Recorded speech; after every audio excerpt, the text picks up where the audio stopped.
What's going on, adventurers, and thank you for joining us at Point Noir, home of the Point Noir podcast. If this is your first time here, welcome, welcome, welcome. Glad you found your way to us. We're happy to share with you what we got, amazing adventure stories. And if you've been following us for a while, thank you guys so much for messing with the brand and sending your comments, your love, your likes, your feedback, your reviews. We really appreciate it. As always, I'm your host, Jerry III, aka Kimono Jack. You can hit me up on Instagram at Jerry_the3rd. Always out here to hear your feedback and maybe other guests you guys want on the show. And I'm excited to present to you today's session number 16 from the Point Noir podcast. We're a teenager now. We're getting our driver's license, our permit, you know what I'm saying? Out here on the road driving recklessly. So for those of you who don't know, the Point Noir podcast also sponsors a man of color to get their passport every single month. And so far we've had consecutive winners, and I wanted to make some things clear on how that process works. So to save time and to introduce our amazing guest, I'm going to do that at the end of this podcast episode. So stay tuned or just fast forward all the way to the end. I really don't care as long as you get the appropriate information. And so without further delay, we're going to introduce our awesome guest for today for session 16. See you on the flip side.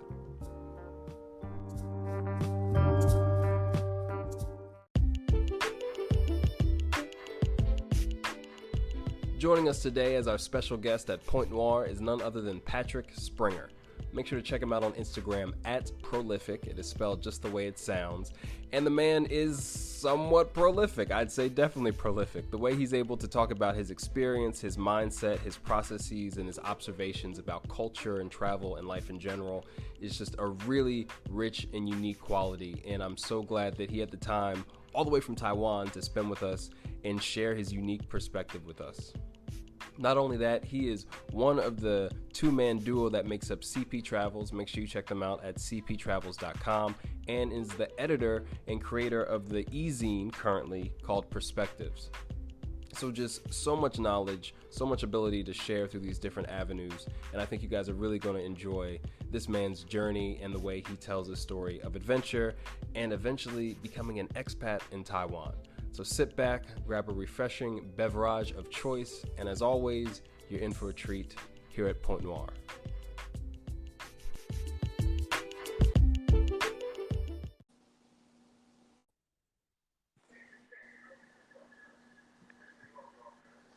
Hey Patrick, thanks for joining us today at Point Noir, bro. How you feeling? I'm feeling good. I'm glad to be here. I'm excited to talk to you. Yeah, man, I'm excited to have you here, bro. You're coming all the way from Taiwan, aren't you?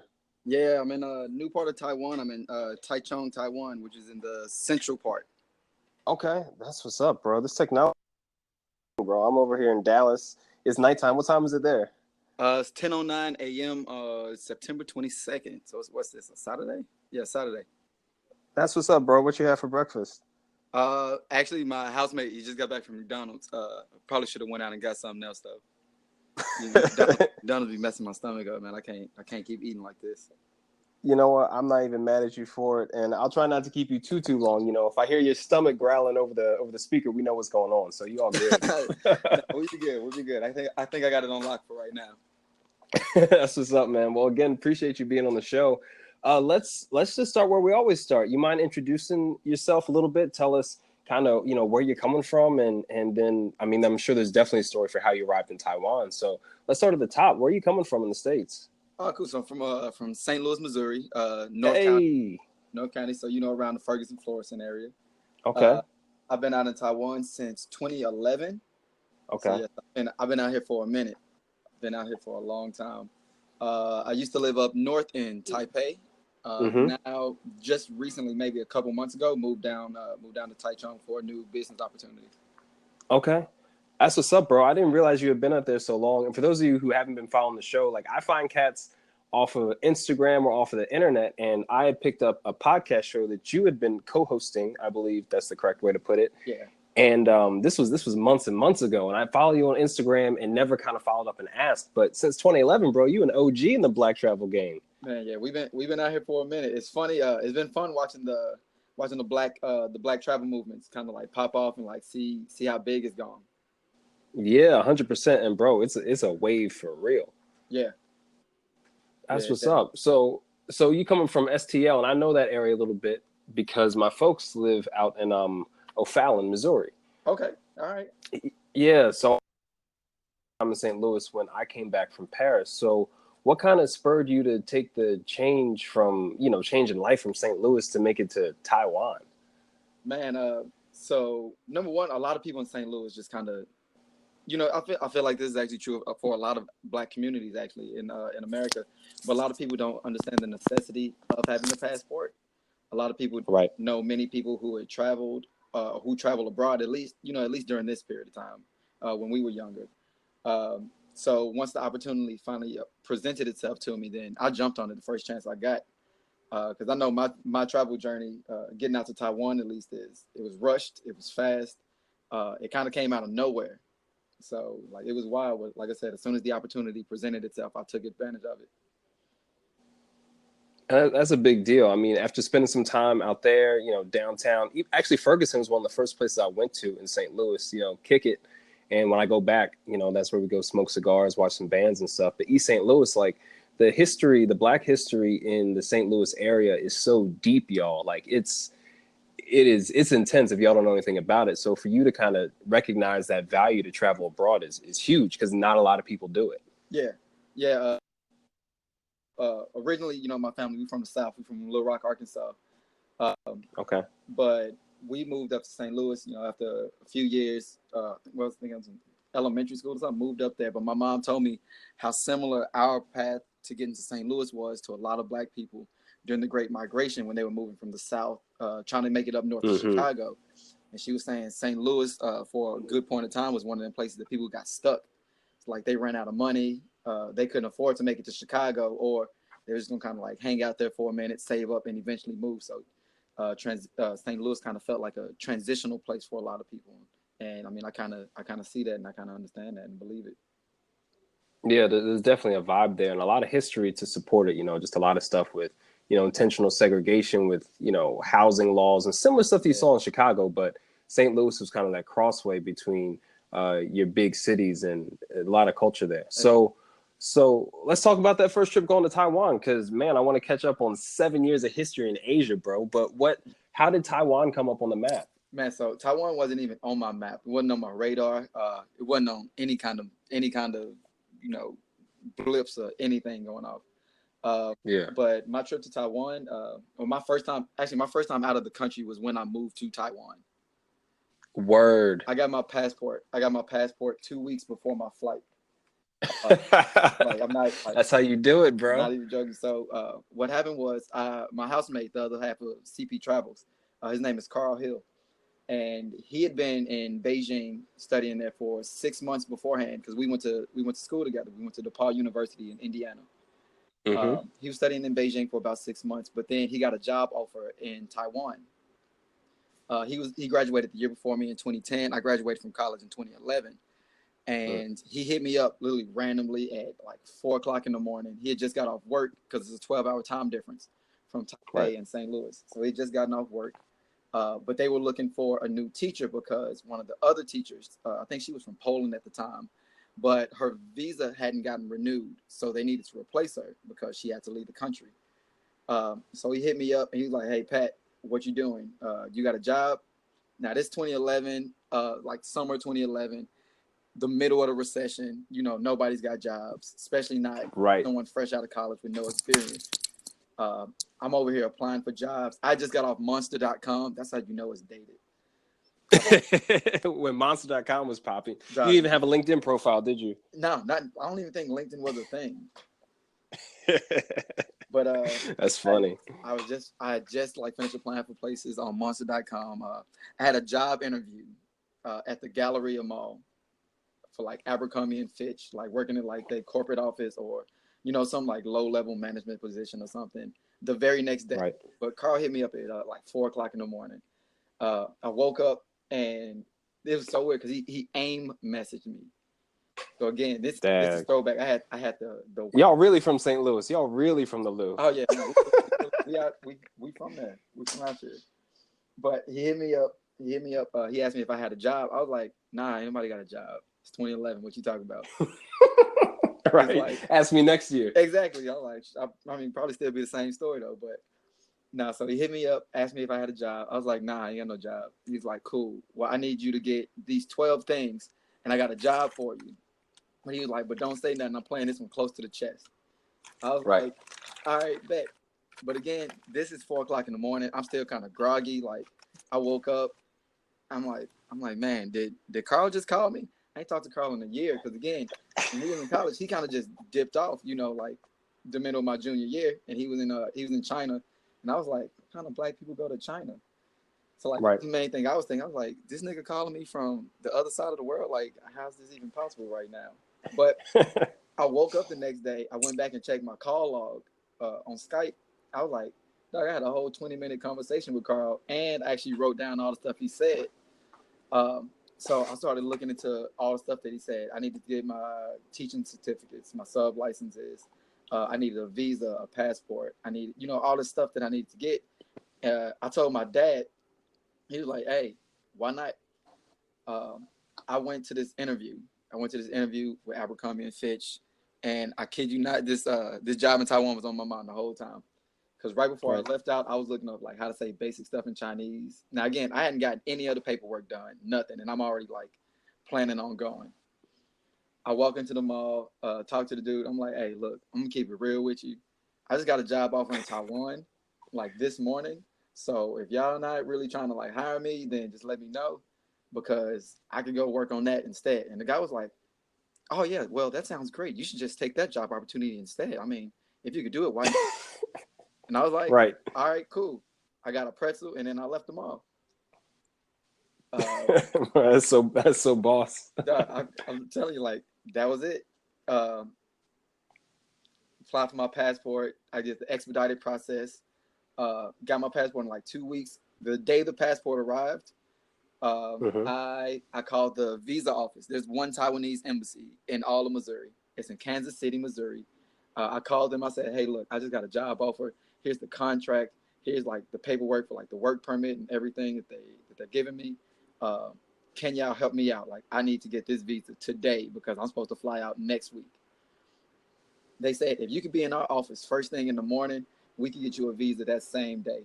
I was like, bet. That night, I drove across the state to Kansas City. I slept on my friend's couch, drove to the city the next day, got there as soon as the office opened. I'm talking, I was posted up in front when the doors unlocked. Walked in. Right, like the new Like, iPhone hey, was coming out. Patrick. I was like, yes. And Yeah. they hooked me up. 2 weeks later, I had a one-way ticket, and I was flying out to Taiwan.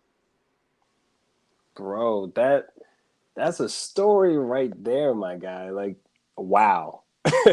Man, it's been a hell of a rush. Because again, October 14th is when my passport and my visa came in. October 21st, I flew out, and my first day of work was the 23rd. Oh wow. Yeah, I got there on Saturday night, and I started work Monday morning. Okay. First time ever teaching. First time in the classroom, but I loved it. I meshed well with the kids. The kids liked me. Like, it was great. Okay, and you were teaching English? Yeah, I was a junior high. Okay, and they speak Chinese in Taiwan? I'm sorry, I don't know. Oh no, a lot of people don't know that. So yeah, they do speak Chinese. They speak Mandarin Chinese out here. Mandarin. The original language used to be Taiwanese, but when China came, when they took over, they pretty much got rid of all the Aboriginals. They pushed them all into the mountainous region, around Miali, around Hsinchu, around the central region, and it kind of compressed all the tribes. Because I want to say it used to be over 100 different indigenous tribes out here, and now I think it's like 17.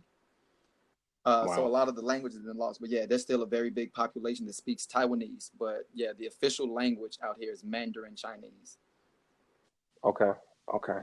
That's what's up, bro. I mean, first off, shout out to Carl for being a real bro and hooking you up with the overseas connect. Oh, like, yeah. Man, I'm forever grateful for the opportunity he's given me. Because again, like that jump started my whole travel. Like that travel, I got the travel bug once I got out here.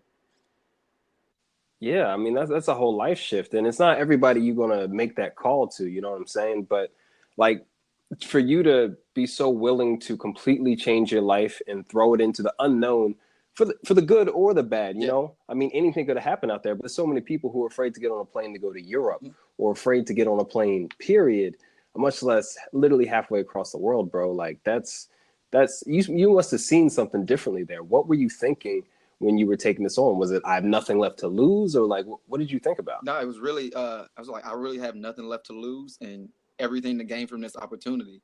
I had gotten out of a long relationship.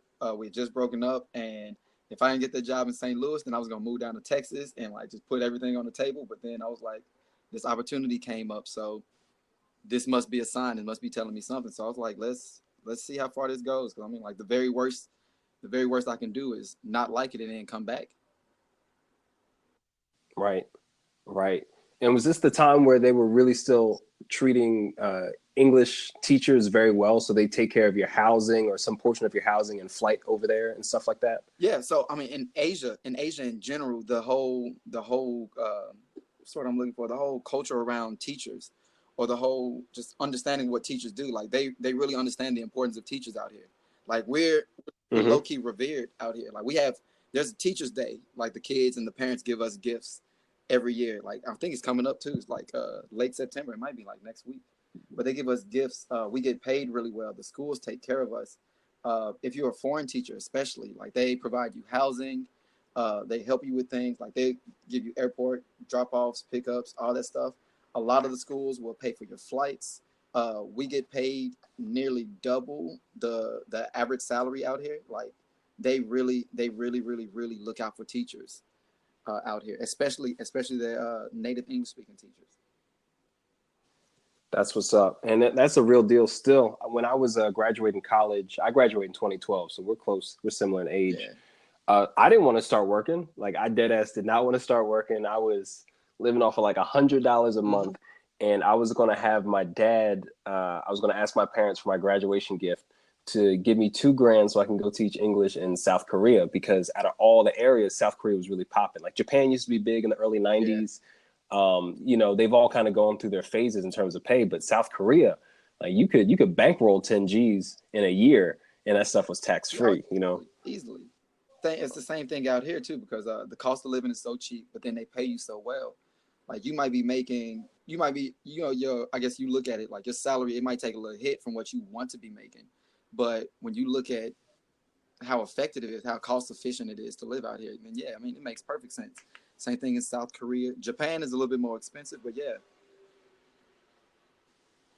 Wow. So let's jump into that adventure. So you show up in yeah. Taiwan, you start teaching English. How do the adventures grow from this point? Because I mean, for you to still be out there, bro, it's 2018. Oh, That's what's up. You must have seen some stuff, been to some places. Like man, what happened? been to several places. So what's really kept me out here, my I feel like most people, like most expats at least, who come out to go teach, they come out and they're like, cool, I'm gonna put in my 1 year, see how it is, get some experience, get a couple stories, and then head back, go find another job. When I got out here, Mm-hmm. the way that the students and the culture itself just embraced me, it was very reminiscent to being back home in the South. Taiwanese people are some of the nicest people in the world. Like they'll give you whatever you need, like that without, without asking for anything in return. Like one of my close friends, his name is Steven. He's from Thailand. He's half Thai, half Taiwanese. But as soon as I moved out here, he's like, hey, you need to get a phone, but you can't get it because you're a foreigner. So I'm gonna get you a phone under my name. Just pay the bill on time, or whatever. Or if you're Right. struggling to do it, then let me know. Um, my manager at the time, again, just met her. She was like, hey, you seem like a real nice person. Here goes a couple thousand NT to just, kind of get you on your feet to hold you over until your first paycheck comes in. I'm like, I just met y'all 3 hours ago, Bet. and y'all out here giving me, you about to let me get a phone in your name. You about to give me money, so I can like, just so I'm good for a minute. Like, I just met y'all. But I mean, other than the people just being so nice and so real and so genuine, the travel opportunities.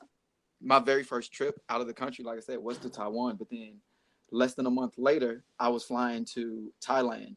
I remember it was 11/11/11 is when I went to Thailand. I consider that like my first real passport stamp. And it was a weekend trip, and I was just like, wait, we could fly out to a whole nother country for a weekend. They're like, yeah, we leave out on Friday, we come back Sunday night. Plane tickets cost $150 round trip. Let's go. So I was like, what? That like the whole concept blew my mind that I could literally just up and go. I could leave the country anytime I wanted to. I found out that I could fly to Yeah. Hong Kong for $40 and it's a 40-minute flight. I could go to Macau, which is like the Vegas of Asia, Yeah, for bro. like $30. I could go to Japan for $100. I could get to South Korea in 5 hours. I could be in the Philippines, or I could fly to Singapore or Bali or Malaysia, or all these places. I was like, this is legit within. This is how long it would take me to drive to my grandparents' house. Like it's a 6-hour drive from St. Louis to Little Rock. But during that same time, I could hop on a plane and be in Thailand or in India or in Singapore or chilling on the beach in Bali. I was like, oh yeah, we doing this. Yeah, 100%, bro. And I didn't realize the access was like that. I've, interviewed a few guests on the show that have been through Asia, and actually one of our most recent ones spent some time getting his law degree in China. But we didn't talk about really how you transition between all the different areas. And I have to have you speak to this. How different is each country or each island from the others? Because I think that's one thing that if you've never been there, you really don't conceptualize it. Or if you've only been to Bali, you've only seen that. But I mean, how different are the cultures there? Man, every single place is completely different. For example, Taiwan. They a lot of people joke and actually say that if you want to learn about Chinese culture, you come to Taiwan. So Taiwan, much to some people's chagrin, is an independent country of China. It's called the Republic of China, and not the People's Republic of China. But we have the largest museum of Chinese history and Chinese art in the world. Period. Um, but every single place is so different. Like if I go from Taiwan to South Korea, it's a completely different place. But even if I'm within, I guess we consider it like mainland. Even if I'm in like China and I go down to one of the connecting countries, so I go to Thailand or to Laos or Vietnam, every single place is so different. The food, the culture, the people, um, what they expect, like what they believe. Like you look into the religions, just the religious aspects of it. It's so vastly different. Even if you're looking at Hinduism or Buddhism, across the different countries, it's completely different. Like how they practice their traditions, their dances, the way that they worship, the monuments, like everything is completely different. Wow, bro, it sounds like such a rich experience and just like the full spectrum of just interesting things to see and experience. Yeah, it's like I said, it's Wow. been a hell of an adventure, and it's been so dope just learning about all these different cultures and all these different people, but like being able to witness it firsthand. 100%. And you've been out there for a minute. So Yeah. what has changed for you between when you arrived and right now in 2018? Like, are you still teaching? Have you found some inroads into business? Are you doing your own thing? What's been what have you learned and accomplished in the past, 7 years? Not cool. So yeah, I'm still teaching. I'm actually at a new school right now, down in Taichung, trying to build up their bilingual program and trying to hopefully get an Okay. international program going. One thing that has changed, at least in terms of education, I guess I'll start off with that, and then I get into the social aspect. But one thing that I've noticed has changed in terms of education is that there are a lot more young people who are enthusiastic about learning English, but also getting out of Taiwan. In Hmm. Taiwan, the birth rate is declining, so you're getting a lot older people who are coming up. Like there's fewer younger people, but they're trying to get out. They want to go to America. They want to go to the places that they see in the movies and stuff. So they're really eager to learn English, and that translates not only to their school, but like how they interact with you outside of school. Like they want to talk to you. They want to, they want to do all this other stuff. Um, but socially, one of the big things that I've noticed, like hip hop is huge out here now. When I first got out here in 2011, it was techno, it was like Pitbull, it was EDM, house music, but like hip hop has gotten like so much bigger. There used to be only like one, I think there was maybe one or two hip hop clubs in Taipei, and now it's a whole gang of them. Like Yeah. you could go a solid month without hearing like a single hip hop song at the clubs. And I used to be out. I'm talking Wednesday through Sunday, we was out. Uh, Right. but now it's like it's hip hop bars, it's hip hop clubs. And again, I think it just comes from like embracing that Western culture. Also, it's a lot more black people out here. When I first moved out here, you count on one hand everyone on the island, and we all knew each other. But Right. as Taiwan has, they've improved like diplomatic relationships with a lot of the Caribbean countries, with a lot of African countries. You see a lot more brothers and sisters coming out, and again with the growth of the Black millennial travel movement, it's just a lot more Black people out here in general. So that's been Right. dope seeing socially. Um, but yeah, aside from teaching, I do CP travels, which stands for, it's a thinly veiled play on words for colored people travels. Uh, You're right. but we use it. I guess publicly we say Carl Patrick travels, and it was a way for us to document all the places that we've been to, kind of like collect and share stories, our own stories, but then also share other people's stories. Right. But yeah, I mean that's what I do. I do essentially those two things full time. I teach during the day, and then I do CP travels all the time. Like that's me. That's my lifestyle. Okay, that's what's up, bro. And it's really cool to see that things have changed, and it's the culture, like what America exports around the world, you don't really get to see in its entirety until you go around the world. And hip hop leads the way all day. No, it really does. Music is one of those big things that connects everybody. And I know that people talk about this a lot in America, how black people or black people kind of keep the culture going. They keep culture going, like they are hip hop, they are culture. But you see that like so many people they vibe with that. They're like yes, like I love hip hop music. Black people are cool. Sometimes they say things like that are a little bit insensitive, but I don't think it's ever coming from a place of trying to be offensive. Just something that's a little bit ignorant. So like they're still learning about how to 100%. interact with these new cultures to them and these new people that are showing up. 100%. And I saw that in Paris. You know, you had the Michael Jordan basketball, 3-on-3, 1-on-1 games out there, right in the middle of town. And I mean, because they don't censor things the same way we do in the States at all.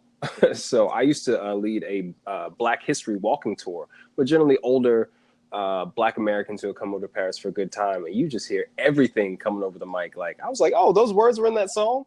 Or you're in the airport and they're playing "Niggas in Paris" uncensored, and everyone's jamming. I'm just like, y'all, Yeah, y'all should know better. yeah, Y'all know better. but not yet. I mean, it's the same way out here too, because again, it's a second language to them. So they might not have a full grasp of the euphemisms or the inappropriate words or something that might pop up. Because I mean, the kids out here, even at schools, they'll do like a sports day where everyone puts on a big choreographed dance for each class, and I mean, you'll hear any kind of song like pop up completely uncensored, unfiltered, and I'm just sitting back. I'm like, do y'all hear what they saying in this song right now?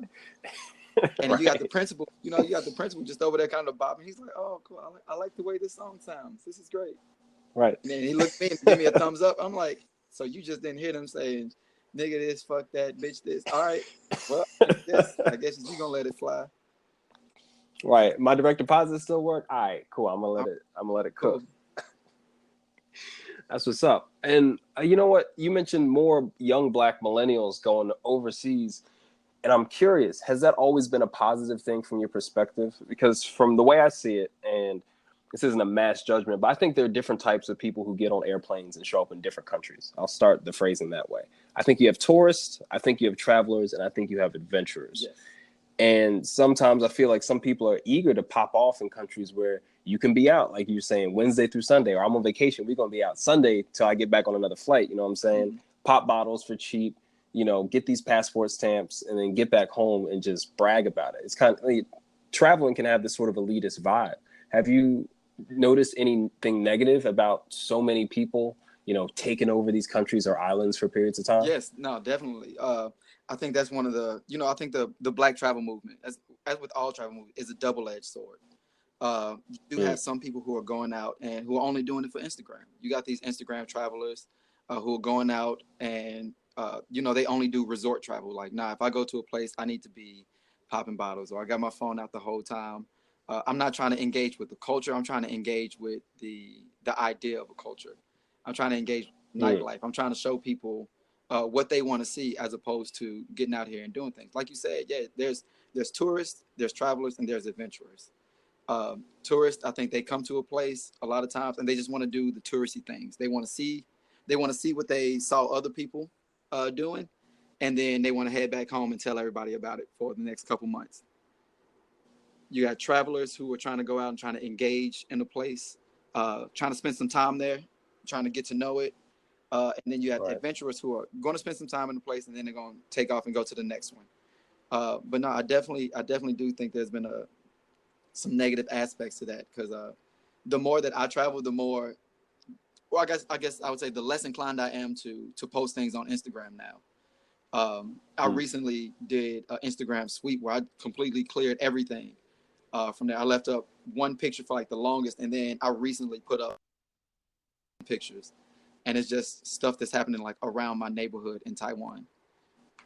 Like Right. no, there's definitely a negative aspect to all of this that's been going on. Like I said, it's been great going out and seeing more Black people travel, and I mean, that was the goal. That was the goal when we came up with CP Travels, was to encourage specifically more young people of color to get out and travel. Because I mean, I was tired of going to places and not seeing other people that look like me. Back in 2012, I did a Euro trip, going to the Olympics. So legit backpacked from Italy to London for a couple months. Wow. You know, on the way to the Olympics, and maybe encountered a total of like 10, 20 Black people. And I'm thinking, like, in all of Europe, it should be a lot more than that. Before then, I was in Australia, New Zealand, didn't see anybody. I was in Laos, in Vietnam for Chinese New Year, didn't see anybody. I'd been in Hong Kong and like all these other places. I was like, man, it's so many young people out here, but nobody who looks like me, or who looks like Carl, or look like my brother or sister. I'm like this is wild. Why aren't we out here? But like I said, I mean, I'm always glad when people who look like me are out seeing the world and who are doing things, you know? Yeah, I think net it's a win. It's a win.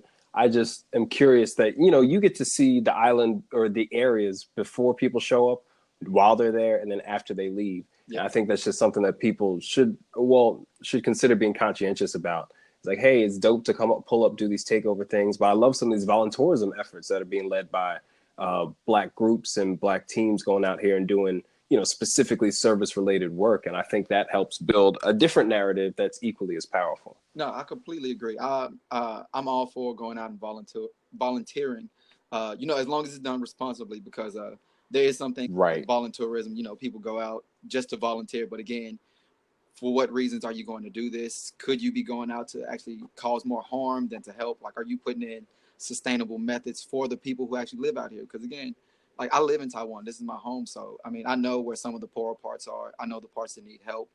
I wouldn't want someone coming up here and like, oh, cool, we coming out here for a couple weeks. We're going to build this thing and then we're going to leave. And you don't leave people any methods of sustaining it, you know, and keeping things going. But no, like I said, I completely support those efforts of people who are going out and trying to change the way that people view travel, trying to change the way that they do travel, trying to do something more than just going out to like the most expensive hotel they could find on the nicest beach and then just hanging out at the resort all day, you know? Right. Actually engaging with the culture and, you know, giving value and getting value. Exactly. Yeah. That's what's up, bro. And it seems like you've been thinking, I mean, you've had a little bit of time to think about this stuff, but I like that your ideas are concise and very clear. And we could probably talk about just things in general for like 4 hours. So I'm going to try to make a trip out to Taiwan. But before I go there, I'd love to know what are some of the biggest misconceptions that travelers in general have, especially American travelers have when they show up to Taiwan specifically. What are some things that people get twisted, and what are some ways that they could better engage with the culture? Oh man, I think one of the biggest things is to kind of understand, or to realize again, and I understand how it might sound when I say this, but Taiwan is not China. China has a lot of negative misconceptions about it, as does Taiwan. But Taiwan is not China. People out here are a lot nicer. They're a lot less, generally a lot nicer than in China. China's a very big place. It's a lot of people. People can get kind of pushy. They can kind of handsy, like, you know, pushing you around, like trying to get you out the way because they're busy. It's a lot of people. Like, that's just what they're used to. Taiwan's not like that. It's a much slower pace of life out here. Even in the big city, you'll notice that it doesn't seem as busy as some other places. Um, the people are actually genuinely nice. People try to speak English to you. It's great if you know some words in Chinese, but if you don't, then people will try their best to communicate with you. They'll try their best to help you out. Um, what else? Another other misconceptions about the place. Everyone doesn't look the same.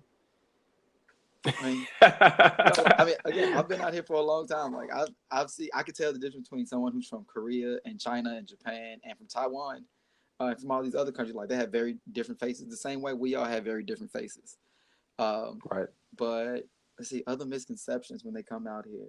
Um, the food is good. Like we don't eat dogs, we don't eat cats.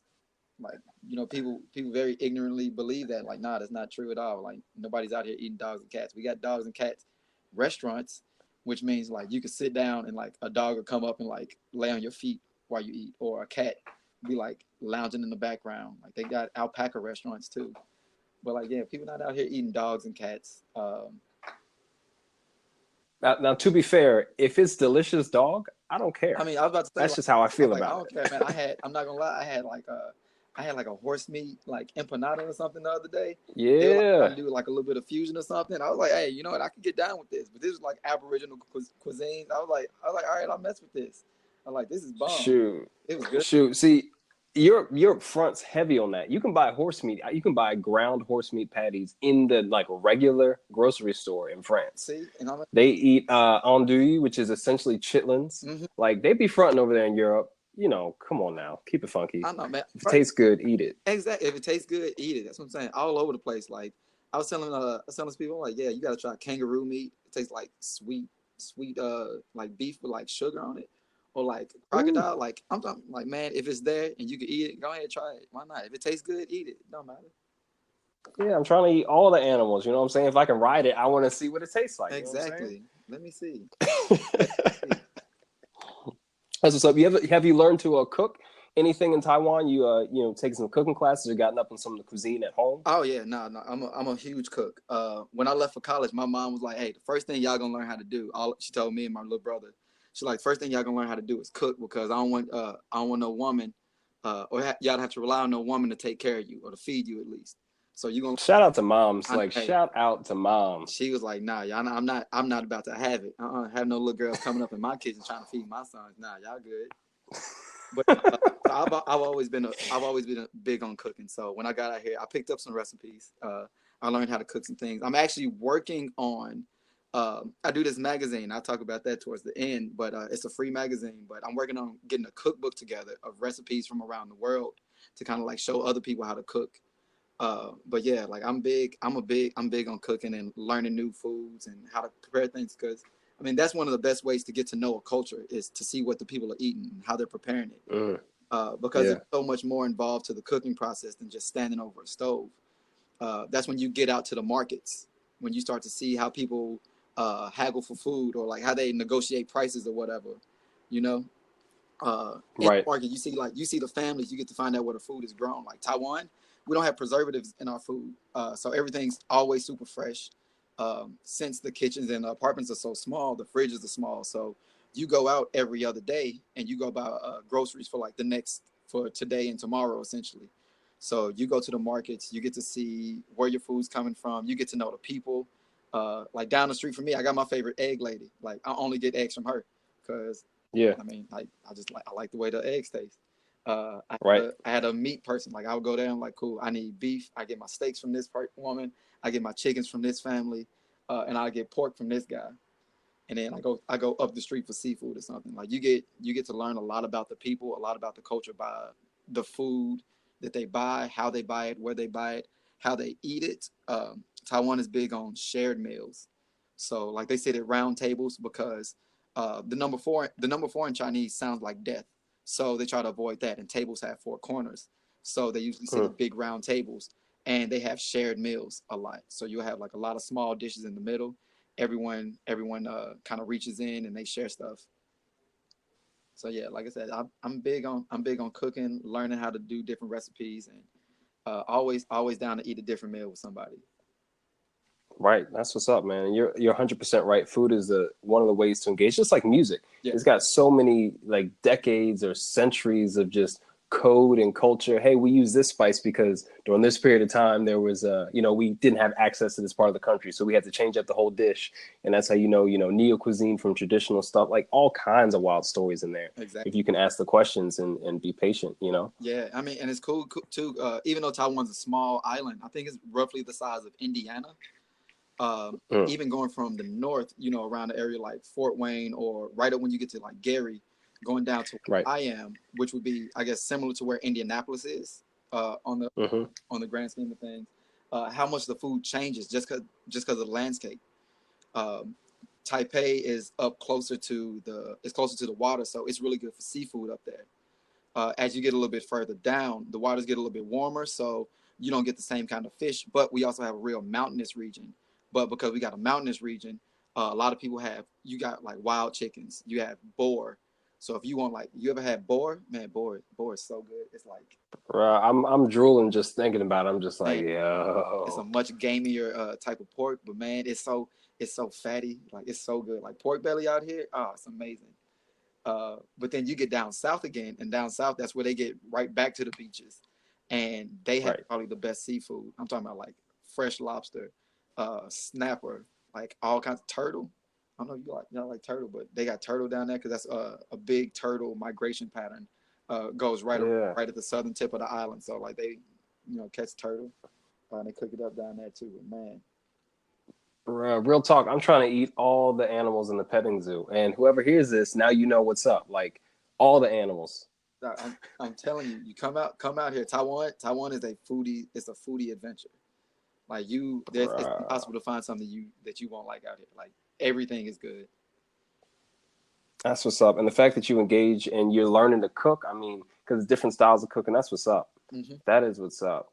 Um, and you mentioned you have a younger brother, and I'm curious, what has been the impact of your travels? You've been gone from a long time Yeah. to St. Louis, and many of us from that migration period, we're family centric. We're just our community is like that. So, Oh yeah. what's been the impact of your travels on your family? Have they seen you as a role model? Do they look up to you? Have they gone out and traveled more themselves? Yeah. So I'm the oldest. I'm the oldest of three. It's my younger brother and my younger sister.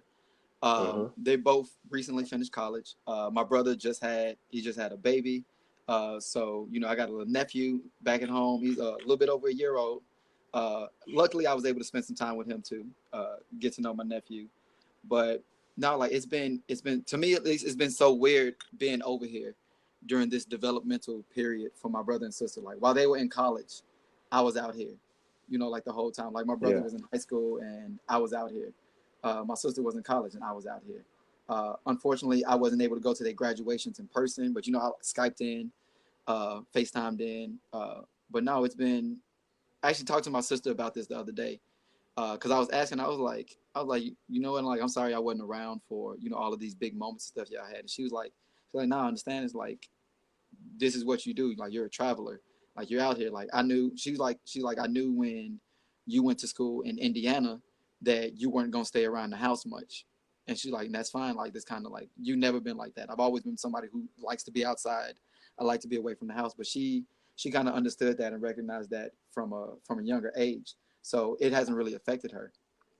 Same thing for my brother. Like, we still stay relatively close, but they kind of understand that, like, this is who I am, and they accept it, they appreciate it, and they like it. I mean, mainly because I send them like dope gifts from like all over the place, but Mainly. mainly, yeah. But now they understand that this is who I am. My parents, same way. It took my mom a minute to like kind of get over me being gone. My dad was excited. He was like, "Yes, get out of the house. Like, this is good for you, but leave. I want my house back." Uh, That's but what's my up, though. my mom was like, "Nah, like, I don't want you to go. You're gonna be so far away." But like I said, they do. Everyone understands and they accept that this is me. I'm a traveler. I'm meant to be out and like seeing the world and talking about it and finding out stuff. I've encouraged them to come out and travel. My parents just got their passports, so they'll be coming to Hey, visit me soon. that's what's up. Uh, but yeah, like I said, I'm the first one in my immediate family to get out and do this, at least on this scale.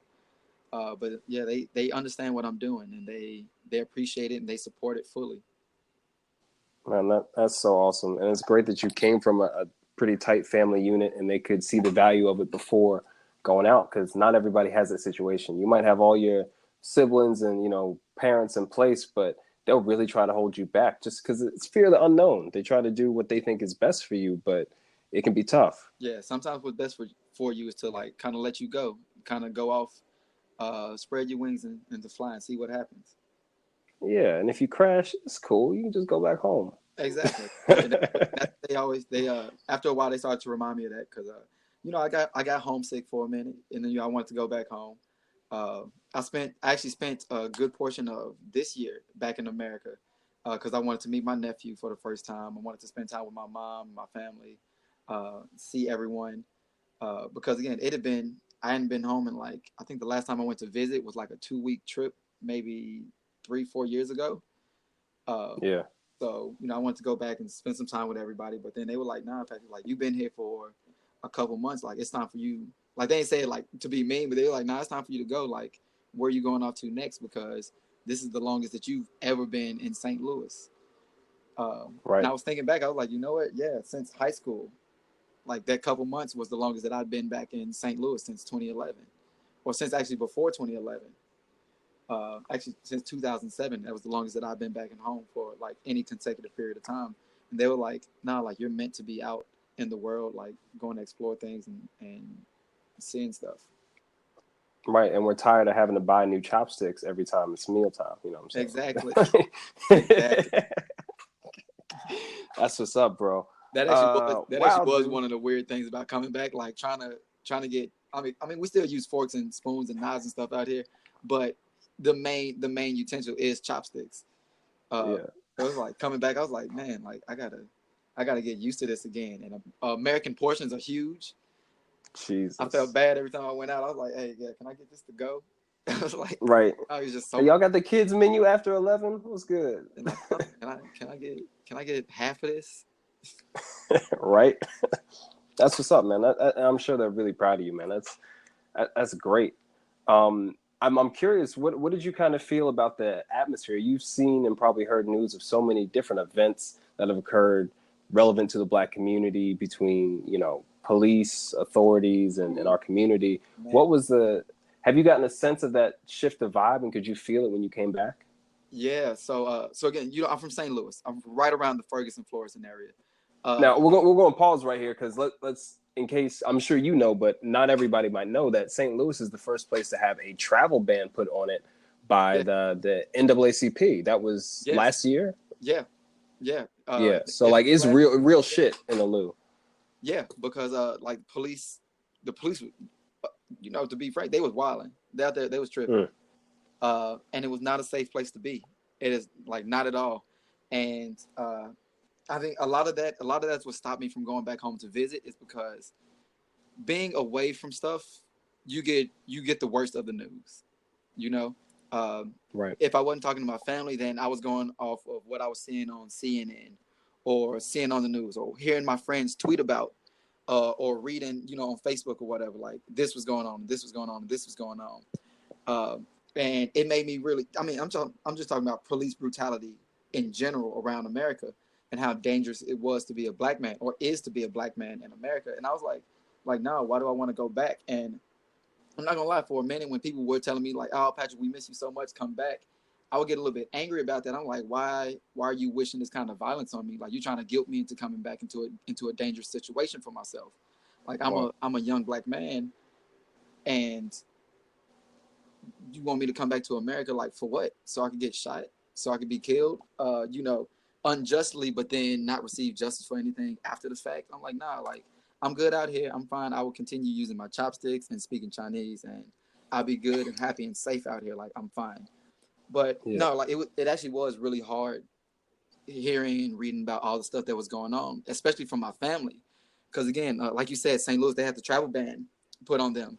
And I'm over here trying to talk to my students or talk to my friends about what it's like growing up in America. Because, I mean, they get the same news out here that we would get back in America. Like CNN it's a global thing.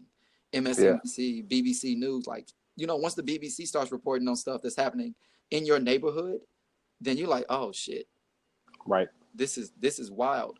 Like when Mike Brown got shot and all the Mm-hmm. protests were erupting, that was down the street from my house.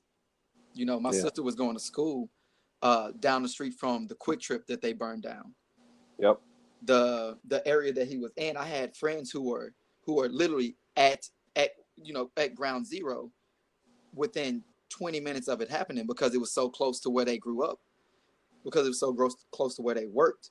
Um, when you had the protests that were going on, I had my dad telling me, he's like, don't worry, your brother and sister are safe. We got your brother in the house, so he can't get out and go down there. All while I'm hearing like helicopters circling around in the background.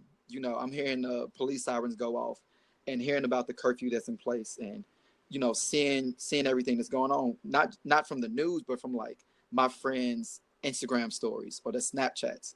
So Right. no, it was rough being out here, just being away from everyone, while everything was going on. But they kept reminding me, like, Patrick, don't worry, we're safe. But where you're at right now is a good place. Like, you need to be where you are, doing what you're doing, uh, because you don't need to be out in this. Like, it's literally not safe for you to be where we are.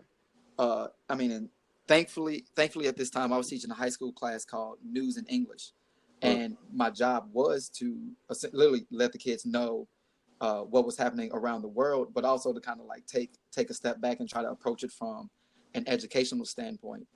And teaching ESL, you have to take a further step back, and you have to take very complicated issues that are happening around the world, and you need to simplify them to second language learners. So they were asking me, why is this stuff happening? And that's a hard question to answer when you don't have an answer for it yourself. Right. So luckily, like I said, I was able to kind of like talk through a lot of things with my students, but like to get some real things that were happening. And a lot of people don't know, but at the same time that the Black Lives Matter movement was getting ready to start in St. Louis and around the country, uh, there were a lot of other protests, student-led protests, that were happening around the world, because you have the Israeli-Palestinian conflict, which is still going on. But those protests were just now starting to pop up Mm-hmm. around the same time that Mike Brown was shot. And we would see on the news, Israel support. I'm sorry, Palestine supports Ferguson. That was big. You Wow. also had the umbrella movement that was happening out here in Taiwan and in Hong Kong, where students were protesting the government censoring the information that they were allowed to access and what they were given permission to write about. Yeah.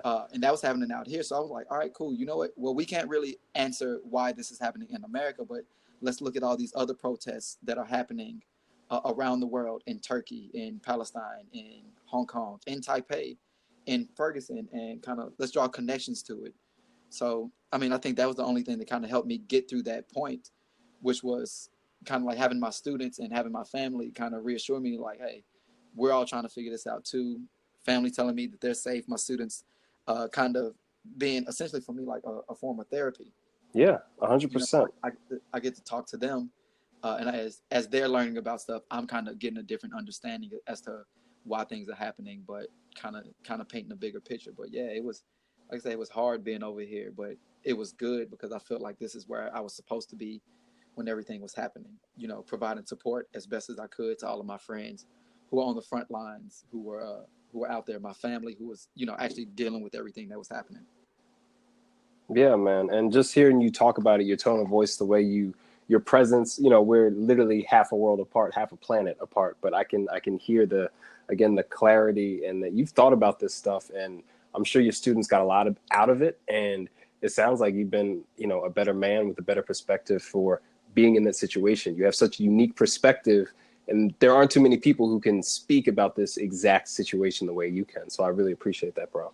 No, thank you. Yeah, I kind of actually figured like that this question would get brought up, and I'm glad that it did, because very rarely do I get a chance to talk about it, with other people, because again, it was something that was and does still weigh very heavily on my mind, because like Black Lives Matter is like the protests are still going on, like people are still getting shot and killed unfairly, and here I am, a Black expat. I come in from a place of privilege where I'm able to look at everything that's happening in America and speak on it as a Black American, but also as someone who is who's able to do so safely, from a world away. So Right. no, like it's something, like I said, it's something that I think about very often, especially having brothers and sisters, people of color that I care for, that I love, like my brother and sister. Like I don't want anything bad to happen for them. And now I got a nephew that's growing up in all of this, so I want to make sure I want things to make sense for him as Right. he's growing up. I want him to feel safe too. So yeah, it's a whole nother level of stuff that I worry about, that I think about. But I'm lucky enough that I have a little bit of distance in order to kind of like analyze things from a safe point. Right, where you're out of the muck a little bit to Yeah. get your thoughts together, because it's emotional. And if I hadn't had my experience in St. Louis and met the people I did and learned the history I had, I wouldn't have known to ask the questions. So it all kind of lines up for a reason, bro. So, Yeah. but that's a big deal, man. I'm glad we caught that. So as we round out, man, I want to hear about what you got going on, what kind of projects, what kind of things you putting through. It sounds like you're up to just doing bigger and better things. So what you got coming up? Yeah, so again, my main thing that we have is CP Travels. We're always trying to get new stories, trying to encourage more and more people, all people, specifically people of color, but all people, to get out and to travel more. Um, Again, I know we talked about being a tourist, being a traveler, being an adventurer. Like honestly, whatever's getting us out and seeing the world, I'll support. Right. I'm gonna always encourage people to go out and really engage in the culture. But again, I know that I'm speaking from a place of privilege where my job allows me to do so. I've been out here for a while, so I have a different understanding of things. Some people aren't comfortable going out on their first trip and going to do this. But honestly, whatever's getting you out and going to do it, like I want to find your story. I want to share it. I want to do it through CP Travels, through whichever means you're most comfortable doing it. We're actually in the middle of a website rebrand or rebuilding. So we're trying to go back to like collecting stories, the main thing that got us out here in the first place. So we're doing a magazine. The magazine is called Perspectives. Mm-hmm. And the whole goal of it really is to share people's stories. Any place that you've been to, any story that you have that you want to share, be it long, short, it could be a poem, it could be something of prose, it could be completely free thought. You could talk about, it could be an analytical breakdown of someplace. Once we go places, we get stories. And Yeah. I want to share those stories. And I mean, I'm a writer, so like I love seeing the printed word. Mm-hmm. But the magazine is completely free. I put it together. We do it each month. I put it together completely for free. We distribute it for free. It's available online. Eventually, we're going to start selling copies, but when we do so, it'll be at cost. So whatever Okay. it costs to make it and ship it, like we're not trying to make money off of this because these are other people's stories. And we want other people to feel encouraged. And we want dope artwork to go along with it and people to be able to have it and look at it and say, you know what, this is pretty dope. I went out and I traveled. So yeah, like I said, I'm getting back to the storytelling. I want other people to have stories to be inspired by, so they can go out and live their best life. Yeah, for real, for real. So what's the website? I know you said it's under construction, but just for future reference, so I can put it in the Yeah. show notes. So the website's still up, but like I said, we're just doing a rebranding. Oh, We're kind of what's getting down to the yeah. URL? The URL is cptravels.com. Okay, cptravels.com. The letter C, the letter P, travels.com. got you. And then look out for the Perspectives magazine and ezine coming out monthly. Well, that's really dope, and that's part of the reason I'm doing the podcast. I mean, this way, it's because I want these stories to be out. I want to provide the resource that I didn't have when I quit my job and took a one-way flight to Paris. You know what I'm saying? And Yeah. I think, by being able to collaborate with others like yourself, and again, y'all, for the record, I rarely know anybody I'm interviewing before we start talking. Like, this is the first conversation we've had, right, Patrick? Yeah, this really is. Like you messaged me on Instagram, asking about the podcast, and then you're like, hey, you want to be interviewed? So yeah, like this is our first time talking. Yeah, so I never know how deep people are into stuff, what they got going on, but by being able to collaborate, I'm so glad that we could share this message. And we're doing the audio thing over here, but you getting the visual and the word and the different sorts of ways that can be inspired. I mean, that's dope, man. I think everyone's working together to kind of put the pieces together for those who still have yet to be inspired. Yeah, 100%, bro. Shoot, man. Well, is there anything else you want to add before we sign off? I guess the only thing, well, one, I got a question for you.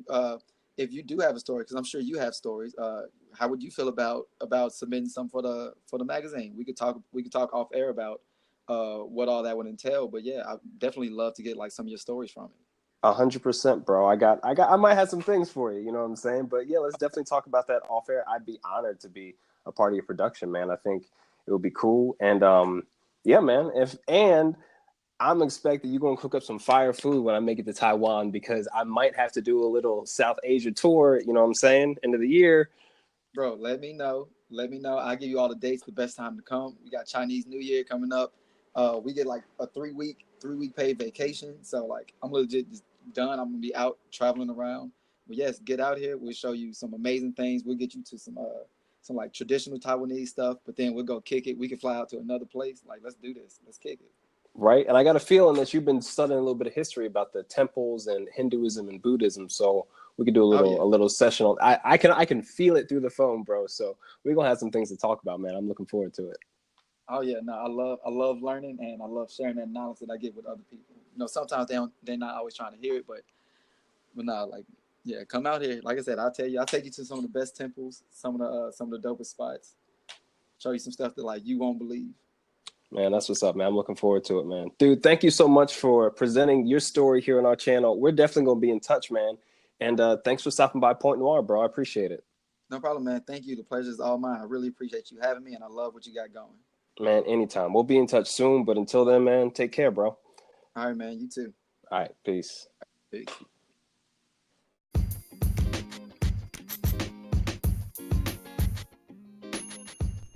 A true OG in the expat game, and at such a young age. Thank you so much, Patrick, for coming out and sharing your journey with us. I hope you guys dug it as much as I did. I was getting hype. I was like, yo, when can I buy a ticket to Taiwan right now?